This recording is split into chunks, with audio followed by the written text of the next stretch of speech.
세르파로치의 주방 화덕에서 아침 식사가 조리되고 있습니다. 오랜만에 평온한 아침을 맞이하고 있습니다.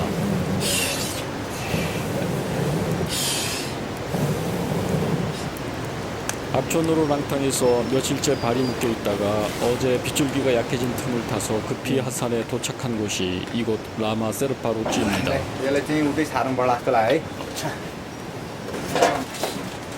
주인 내외가 부지런히 음식을 준비하는데 주로 남편이 요리하고 부인은 화덕 아궁이 앞에서 화력을 조절하고 있네요.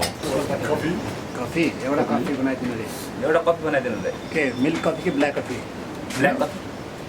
주인 남자는 우리의 아침 식사로 블랙커피와 짜파티 그리고 한국 라면 3봉지를 줄이 중입니다. 무쇠팬 위에서 정성스레 구워지는 짜파티는 남자의 손끝에서 한 장 한 장 완성되어 갑니다.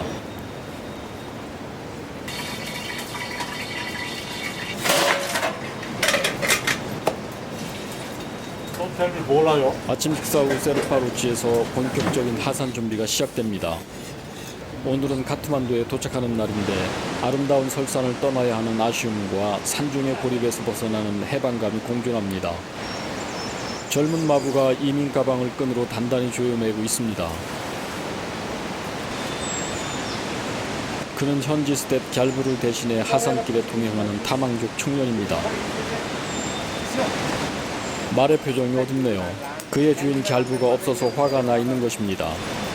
어제 랑탕 숙소에서 출발할 때 이 청년의 곧비에 이끌려 내려올 때부터 기분이 상해 있었습니다. 갸르부가 내려다보는 랑탕 마을 앞길을 통과할 때 말을 붙잡고 달려가며 내려오느라 젊은 마부가 고생을 많이 했습니다.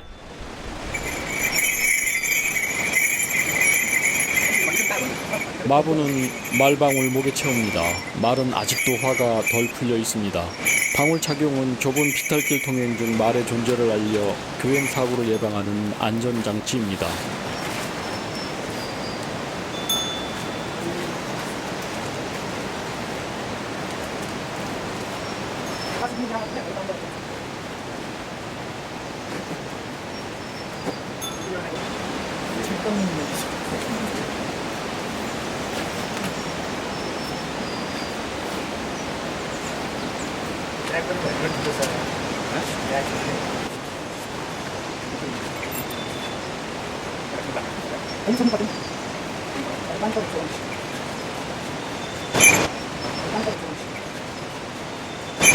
서운한 감정을 잘 안다는 듯 머리에 꿀밤을 먹이는데 분노의 표정을 숨기지 못하네요. 이엄한 기린이 정신 차리자는 마부의 응원이 통했을까요? 말 한 피를 더 준비시킵니다. 어제 지고온 짐을 나누어 매면 린체길 통과가 좀 더 수월해질 것입니다.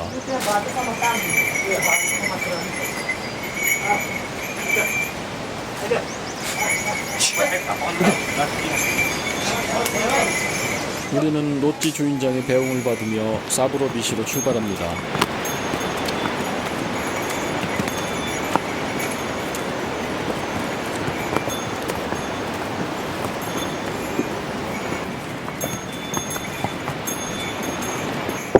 방울을 목에 건 갸르부의 말이 앞장서고 세르파 말이 그 뒤를 따라 내려갑니다.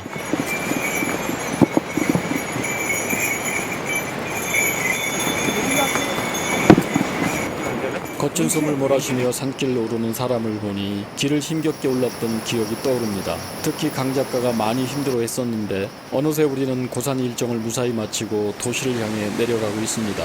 오름길에서 포토들이 커다란 생활가구를 짊어지고 올라가는데 이 행렬은 건축붐이 일어난 랑탕의 현재 모습이고 어제 참석한 건축기원 행사도 이와 무관치 않아 보입니다. 노새들도 마대 자루를 동여매고 마부와 함께 줄지어 오릅니다.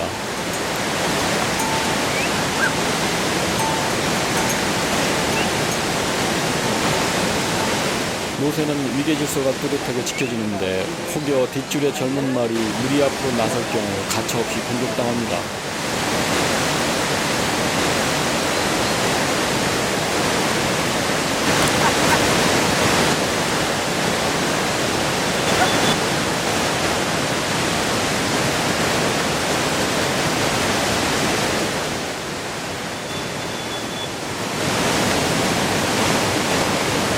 노란 옷을 입은 포터가 큰 가구를 지고 올라오는데 짐을 진 노새 한 마리가 바짝 뒤따릅니다.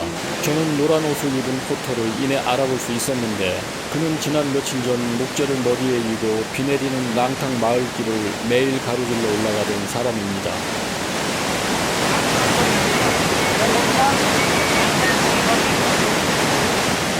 히말라야 길에서는 사람과 동물이 구분되지 않습니다. 둘의 사이는 극한 자연 환경에서 조력자, 공생자 관계로 존재하고 있었습니다.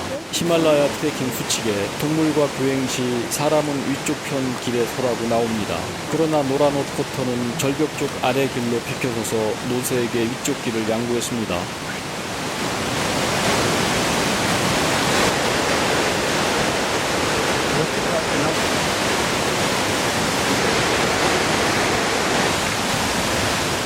아난타가 국경사 길을 신중히 내려가다가 맞은편의 노새 행렬에게 길을 양보합니다.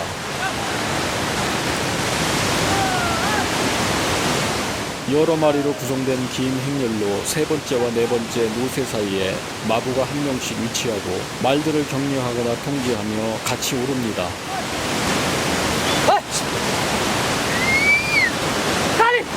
말들은 급경사면을 지그재그로 비켜오르는데 앞열이 한 구간을 모두 통과해야 다음 열이 경사면에 오르기 시작하네요. 노새가 스스로 가다서기로 결정하는데 마부가 뒤따라가며 휘파람 신호로 낙오를 방지합니다. 급류 소리가 더욱 거칠어졌습니다. 린체 고갯길을 넘자 빙하천을 건너는 다리가 나옵니다. 아식스와 아난타가 랑탕 사람들이 안녕을 기원하며 목에 걸어두었던 실크 스카프를 대나무 끝에 매달아 무사히 도착함에 대한 감사를 표합니다.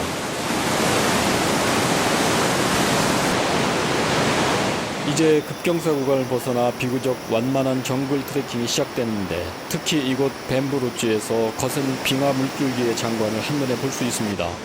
정글지대를 통과하자 유속이 완만한 빙하천이 나옵니다. 비로소 물속에 손을 담가볼 수 있는 구간입니다. 빙하천은 유속이 거세어 사람의 접근을 쉽게 허락하지 않는데 이곳에서 처음으로 물속에 손을 담가보았습니다.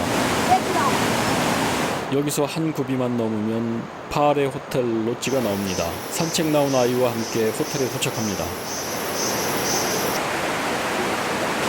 아이가 뛰어노는 것을 보니 피로함이 씻은 듯 사라지네요.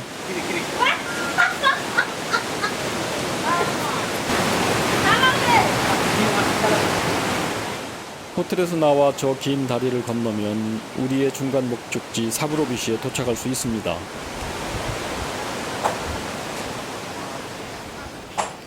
다리를 건너고 사브로비시 원주민 마을을 지날 때 한 아주머니가 목조가옥 현관에 실타래를 열고 매듭을 짓고 있네요.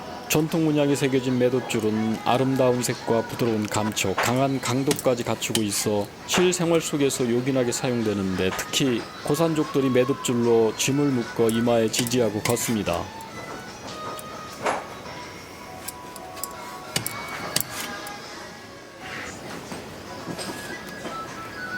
사브로비시의 큰 철다리를 건너고 군 검문소를 통과하자 시외버스 정거장이 있는 사브로에 도착합니다. 하교적인 학생들이 친근감을 표시하는데 아난타도 처음 보는 학생들입니다. 이처럼 네팔 사람들은 누구나 만나면 서로 친구가 되고 가족처럼 반기며 즐거워합니다. 그것이 항상 좋은 것만은 아닐 것이 우리를 기다리고 있는 차에 오르고 출발하면 헤어짐의 아쉬움도 그만큼 커져서 이동하는 내내 가슴을 아리게 합니다.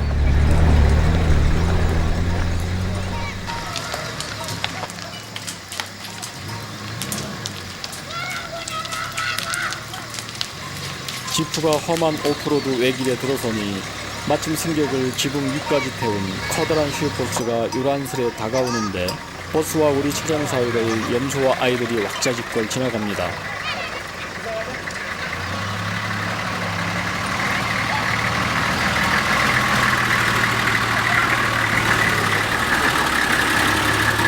버스가 속력을 줄이며 천천히 도행하자 아이들이 버스 뒤를 따라가며 후미 범퍼에 올라타는 위험한 놀이에 신이 났습니다. 그러나 시외버스는 아랑곳하지 않은 채 험한 절벽 산길을 멀리 주행해 가고 있습니다.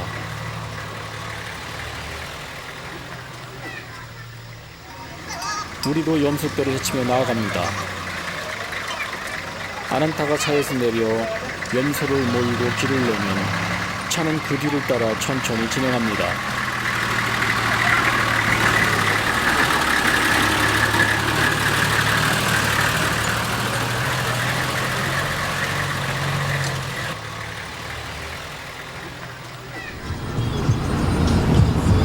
어렵게 험로 구간을 통과하고 어느새 어두워진 밤길 도로를 달려 드디어 카트만두 시가지에 진입합니다.